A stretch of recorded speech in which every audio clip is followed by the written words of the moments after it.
What's up, YouTube? It is your boy Sanchez 405 coming at you. It's on the Warpath, y'all. It's Warpath Wednesday. For some of you, it's almost Warpath Thursday. And boys and girls, I'm here to tell y'all that I don't think you should lose faith in the Burgundy and Gold. It was rough on Sunday. I thought we had a chance. I think this game lined up just like the Giants game did. It was a trap game. Redskins did not want to take their opponent seriously in Atlanta, knowing that they have a former MVP, they have a All-Pro wide receiver, a Rookie of the Year candidate, and a good Swift Army knife. They got a lot of speed on defense and had two pretty decent running backs, Tevin Coleman and Ito Smith. I could have told you that because I put Ito on me fantasy team.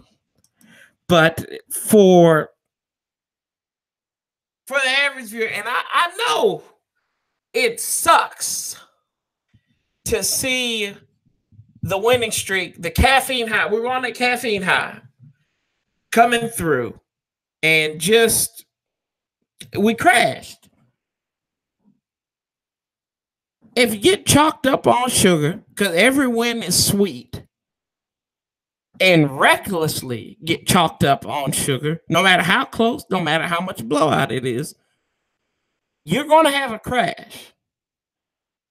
And the Redskins crashed into the Falcons on Sunday. Now, you can sit here, blame Alex Smith. You can blame Jay Gruden, which most Burgundy and Gold fandom has done that. I don't really think it's fair to either one of these gentlemen. People say, well, we need a better quarterback. Well, how about we have healthy wide receivers? How about Josh Doxson catches balls when they're thrown at him right between the numbers? Then you come and talk to me about maybe we need better quarterback play. Maybe we need better coaching on the offensive side of the ball.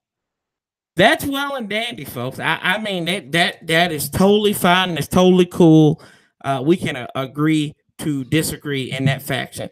But I don't care what anybody tells me about that game more than the one stat that gets me all the time. And y'all know what it is. It's third down. The Falcons, on their first 9 attempts on third down, went 9 of 9. That's unacceptable at any level of football. You know that, and we came on this high. The Redskins do this all the time, and us as fans, we do it. We like to check. I'm guilty of it myself. I like to check ESPN. I like to check the stats. I love to see what they're talking about with the Burgundy and Gold. I love it. I like it to see it when we're in the top 10 on the power rankings. You know, Amir came on here. He's not on here today. He had to work. And he said that, we've got the easiest strength of schedule. I said I didn't want to hear that. I still don't want to hear that. I think for the fact of the matter is that we don't know how to handle success. As fans, as players, we really don't know how to handle success because we have been beat down and abused worse than Tina Turner and Ike. That's as bad as it gets. The fact that I actually have a buddy who I work with, a real great guy, a huge Skins fan. He was talking after the Dallas win. He's ready for the first round bye. I'm like, don't talk that stuff to me. We don't know how to win. Winning is not an attitude. Sure, it can be an action, but it's not an attitude for the Burgundy and Gold just yet.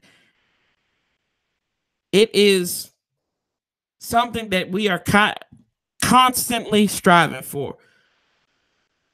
I like it like this. I used to have my own team at my old place of employment. So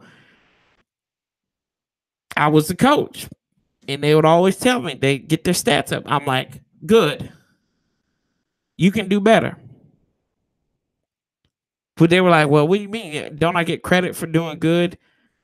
And I'm like, yeah, you get credit. I mean, I respect you. You're doing a great job. That's good. But you can do better and I can do better. And they didn't get that fact until they realized that it's a constant motion. Being better is always constant. It's improving is a constant attitude. Getting better. Excellence isn't just a state of mind, it's a continued action of behaviors. That's what this team does not have. Excellence. It's not a continued behavior. Success is not a continued behavior. This is why the Skins struggle. They don't know how to handle success. Some people might blame it on Native American voodoo, but I really do believe this team does not know how to handle success. You can sit here, disagree with me. It's all good. Come and sit here. I'm gonna love y'all the same. But and then another thing is, I know that it's a little dark. We know that the big news is no Brandon Sheriff, no Paul Richardson, no Sean Laval. And it's kind of looking like this game's getting ready to set up like that Seattle game from last year. Huge game against Tampa Bay this week, boys and girls. Do we have the defensive firepower to catch up with our buddies there? Do we? Deshaun Jackson. Ha-ha's in week 2. Maybe he'll play a little bit more, be a little bit more prevalent. But Ryan Fitzpatrick has only lost one game against the Redskins. That was back in 2005 in his rookie season. But since then, as a quarterback for the Cincinnati Bengals, the Buffalo Bills, the New York Jets, I think that's where we draw the line in the stand. But he's 3-1 against the Redskins. So for the third consecutive week, the Redskins are getting ready to play a quarterback that has had over 70% success against them. The last 3 quarterbacks that they've played against hadn't lost a combined game before going into it against the Skins.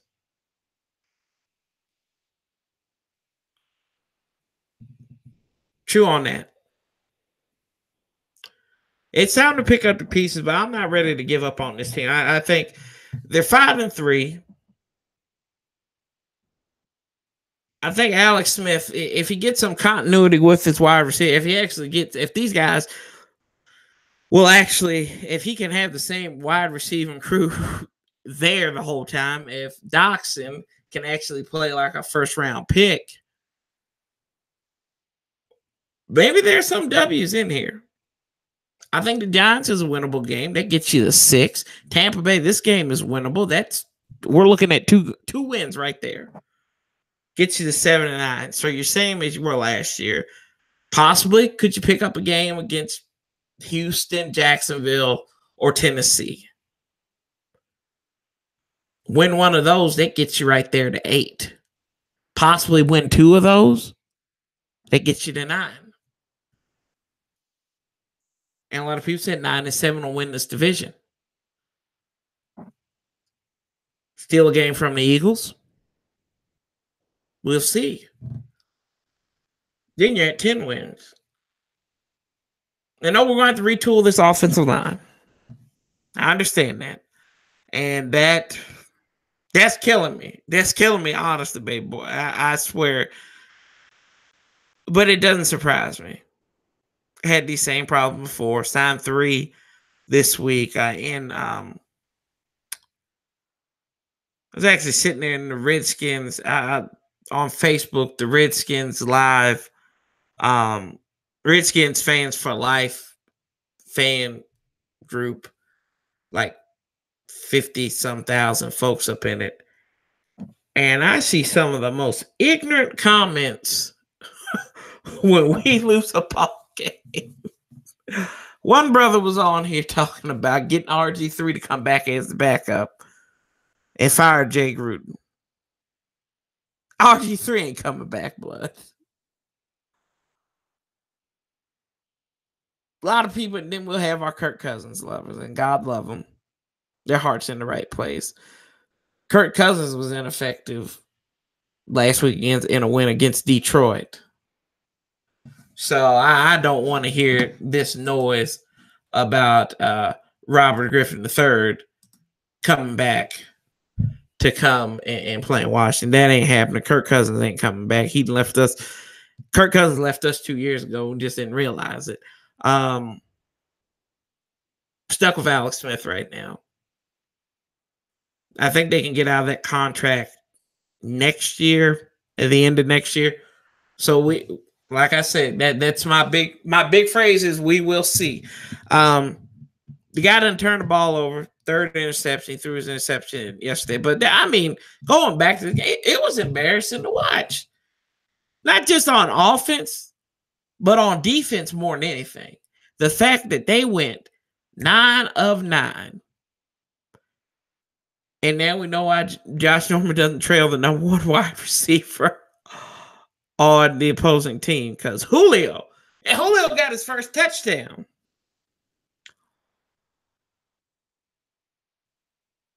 I mean, my God, like really, like that's just that burns more than the loss to give that up to him. But 38-14 the final. And now we have a date in Tampa, a place where the Skins have had mixed bags of success. Last time the Redskins went down there, it was a victory. Billy Cundiff, who had a rough day back in 2012, kicked the game-winning field goal. I think he missed 2 prior to that. RG3 led a game-winning touchdown. That was the last time they were in Tampa. The last time the Skins did play Tampa, it was, of course, you like that game. Biggest comeback in franchise history. And it doesn't really get easier after Tampa Bay. I don't like to look ahead. Like I told you, my buddy, he liked to look ahead. And you see where that got us. At Tampa Bay versus the Texans. That's no pushover. They're in the middle of a 5-game winning streak. At Dallas, they have more problems of their own. I don't know if Jason Garrett's going to be around too much longer. At the Eagles versus the Giants. And that's your next 5 games for the Burgundy and Gold. This is week 10. And you got a few more games to go. We got a few more games. I'm telling y'all, I implore you, do not give up on this team just yet. For y'all who think that Jay Gruden is a terrible coach, I would tell you to pump your brakes. I don't think he's the greatest coach, but I don't think he's the worst one. The job that he did last year and the job he's going to have to do this year is rebuild this team. And if he can even salvage 5 to 4 more games, get this team to the playoffs, would you fire him then? You'd be changing your tune.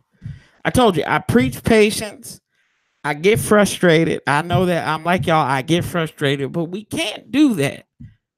We cannot lose out on this team. We can't lose hope on this team just yet. It's an indictment on us as fans, just as much as an indictment on the performance of this team. Keep a lot of people think the Eagles won't come.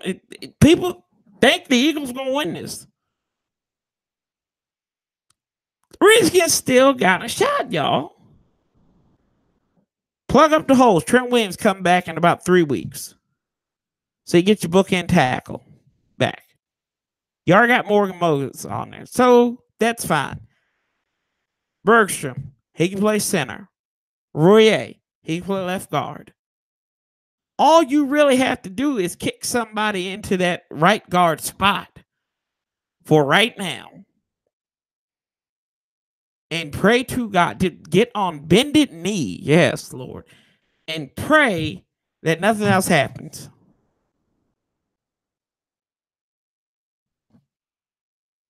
Makes sense, don't it? But, and we move on to Tampa Bay, who has more problems than I think we do.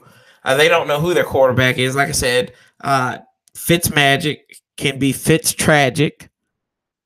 He can throw 3 touchdowns, but he can throw 4 interceptions and throw you right out of the game. And they've got famous Jameis. They've got Mike Evans. Mike Evans, who had a coming out party against us his rookie year at like 200 and some receiving yards at FedEx Field in 14. Of course, Action Fraction Jackson.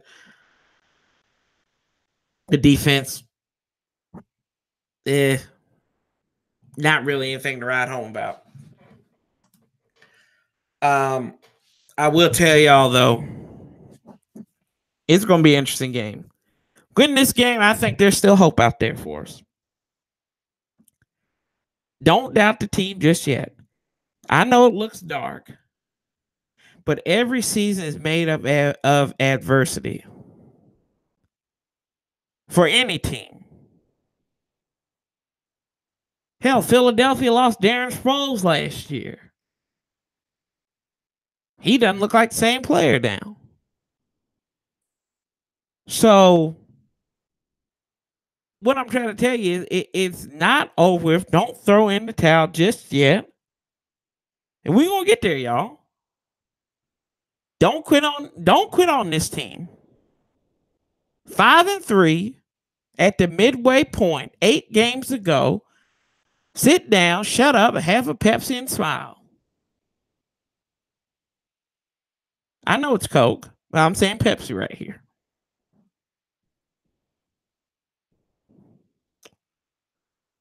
Do not give up on him. You want to give up on Josh Johnson, that's fine. Hell, I wouldn't even give up on Alex Smith just yet. Yes, I know he checks down. See, I think this is what we do. We like Redskins fans like looking at flood cars. And you probably ask Sanchez, what's a flood car? Well, y'all know what a flood car is. It may look pretty, but it's been through so many storms, and it won't function once you start it up. Every free agent that the Redskins have brought, high-profile free agent that they've ever brought in, has been a flood car since 2000. Bruce Smith, flood car. Adam Archuleta, flood car. Brandon Lloyd, flood car. Antoine Randall, semi-flood car. But you get the point, right? Albert Hainsworth. That car was in a wreck, a hurricane, got flooded, was in a drug rush, sent it over to Iraq, came back, blown up, rebuilt with super glue. You get the point, though. You get the point. Stop and track. And I said, Kirk Cousins, I think, is a flood car. Oh, he looks pretty throwing those 300 yards. But he also turns the ball over. Alex Smith.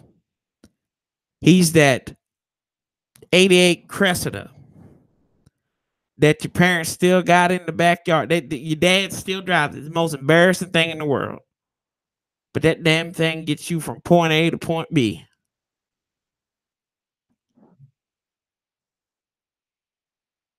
But the one problem is with that Cresta, it doesn't have the rear view mirror anymore, aka your receivers. Or it doesn't get the best radio signal because the antenna's messed up. The receiver is messed up. And the interior is like a running back. Like it really is, like Adrian Peterson. It's worn, but you can still sit on it. It's just as comfortable as you want it to be. And sometimes it shows flashes of what it was back in the 80s. Yes, Alex Smith is a Cresta, boys and girls. He's an old hoopty. He's been through a lot. But he still functions. He still turns on. It's the reason why he wears that C. But you can go with that Forerunner. You can go with that 2016 Forerunner that's been in 6 different floods, but looks pretty on the outside. Y'all gonna do that. And before I go here, I apologize to start late. We got caught up at work in the middle of a busy week, but I told y'all I'm going to come on here. I failed y'all the last couple of times, and I'm going to make good on my promise.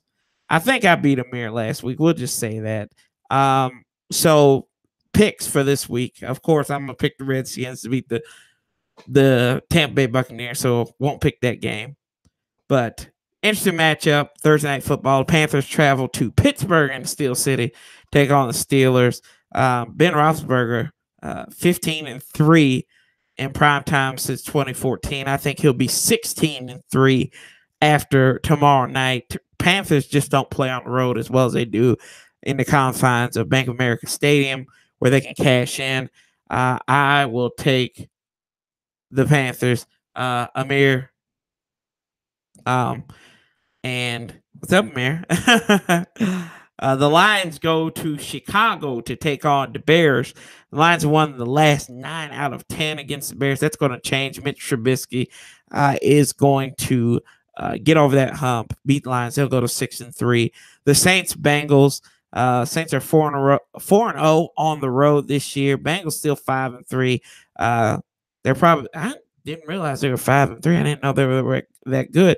The Saints coming off an emotional high, also bringing the X back, the X factor in Des Bryant. There, he probably won't play, but the Saints, I think they travel well. Last year in Buffalo, they blew them out. They played good defense, and they got those running backs. I'm taking the Saints in that one. The Falcons enter their own trap game as they go to Cleveland to take on the Browns. They're on a 3-game winning streak after destroying us. I think the good times are going to happen more often for the Falcons. I said at the beginning of the season they were the best 1-4 team in football. Now they're probably the best 4-4 team in football. They'll get to 5-4 against Cleveland. Colts and host the Jaguars. Leonard Fournette may be back in this game, and Andrew Luck's 6-2 against the Jaguars. I am going to take Jacksonville in that game. I think they'll get back on the good foot if Fournette plays. Kansas City goes to host Arizona. I don't think there's a question there. Pat Mahomes, he'll get to 9-1 as they will beat Josh Money-Rosen and the Arizona Cardinals there.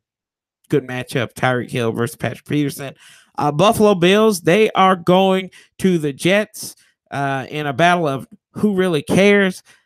Sam Darnold's going to be out. He's got a foot, but I don't know if Pick Six Peterman is going to start there. They've already got a GoFundMe to get that fool out of there. That was one of Amir's buddies that he wanted the Redskins to pick up, and thank God he didn't. He said it looked a lot like Kirk Cousins, but I think that's a little disrespectful to Kirk Cousins to say that. I think this is a toss-up game. I'll go with the home team, say the Jets will win that one. The Titans host the Patriots. It's Mike Vrabel hosting Bill Belichick first time. Titans coming off an impressive victory at Dallas. And then both of them played prime time last week. And then the Patriots coming off a nice victory against Green Bay. I think the Patriots are the team to beat in the AFC until Kansas City can take it away from them. And I think they will continue that mood, a rematch from the divisional playoff last year. I take New England. The Chargers coming off a win against Seattle in Seattle go to take on the Raiders. They're on their best start and 6-2. And somebody like stop John Gruden. I watched him last week, and he played his best Donald Trump. People are dying to come to the Raiders. Sir, I think you're on the same stuff that made Michael Irvin sweat on Monday with Stephen A. Smith. Cocaine is a hell of a drug, as Rick James would say. I'm taking the Chargers to win in that one. Dolphins at the Packers. That might be CBS's game of the week. And I think Green Bay 3-4-1. I think they will beat the 5-4 Miami Dolphins. Seattle goes to the Rams. And Russell Wilson is 6-7 against the Rams. Most losses against any other opponent. I believe the Rams will get back on the good foot there. They'll beat Seattle. That was a close game up there in Seattle. I don't think this time around it will be. The Sunday night capper, Eagles host the Cowboys. Is a real question. Redskin fans, we should root for the Cowboys in this one because they'll help us out in the standings. But I know it's going to be hard to say that, to do that. And either way, it'll be lip service. Eagles win, I think, easy with that after coming off a bye week, I think, in that respect. And then the worst Monday night game ever played will be the Giants going to the 49ers. 3 victories combined by both of these teams, 14 losses, so 3-14. Odell Beckham against Richard Sherman. Sounds like a cornerback wide receiver matchup I would have cared about maybe 3 years ago. I'll take Nick Mullins to win that game and the Shanahans. But a lot of interesting games as always. But Tampa Bay, that's always an enigma for the Redskins. We really don't know playoff history against them. Just don't really know how to gauge that game. But if play defense that you played against Dallas and New York and Carolina, you'll be fine. Got to stop them on third down. Got to stop on the money down. That's one thing. Got to convert on the money down. Can do that. We'll win this ball game, y'all. But don't give up the ship. I've rambled about that long enough. Mr. Amir will be back next week. I'll be here on time, hopefully. Y'all can't never be on time. Probably be late for my own funeral. But I love you guys. I know Mr. Amir loves you. He'll be back. He sends his best wishes to you all, says HTTR. Hail to our Redskins, boys and girls. As always, I say here on the Warpath, I'm Sanchez 405. I love you guys so much. And what we say? Love, peace, and hail. We'll be talking to you real soon. I'm out.